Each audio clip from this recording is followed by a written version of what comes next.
Doncs jo l'any passat també vaig presentar el concurs amb una cançoneta que li vaig composar a la meva neboda Zoe, que està aquí avui.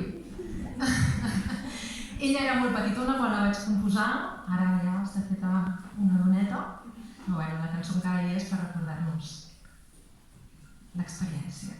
Es titula Llum, així.